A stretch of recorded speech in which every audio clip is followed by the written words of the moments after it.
தமிழ்நாட்டில் சட்டமன்ற தேர்தலையொட்டி டிஜிபி உள்ளிட்ட 4 ஐபிஎஸ் அதிகாரிகள் 2 ஐஏஎஸ் அதிகாரிகளை மாற்றம் செய்து தேர்தல் ஆணையம் உத்தரவிட்டுள்ளது.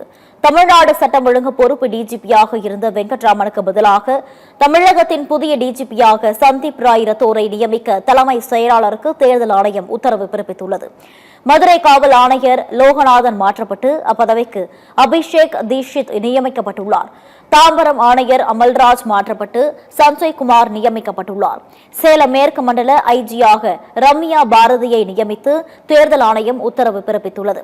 சேலம் மாவட்ட ஆட்சியராக அருண் தம்புராஜ், தூத்துக்குடி ஆட்சியராக விஷ்ணு மகாஜன் நியமனம் செய்யப்பட்டுள்ளனர். இடமாற்றம் செய்யப்பட்ட அதிகாரிகள் தேர்தல்கள் முடிவடையும் வரை தேர்தல் தொடர்பான எந்த பதவிகளிலும் நியமிக்கப்பட மாட்டார்கள் என்றும் தெரிவிக்கப்பட்டுள்ளது. புதியதாக நியமிக்கப்பட்ட அதிகாரிகள் பதவியேற்றது குறித்து உடனடியாக அறிக்கை அனுப்ப வேண்டும் என்று தமிழக தலைமை செயலாளருக்கு தேர்தல் ஆணையம் உத்தரவிட்டிருந்த நிலையில் சட்டம் ஒழுங்கு டிஜிபியாக சந்தீப் ராய் ரத்தோர் பொறுப்பேற்றுக் கொண்டார்.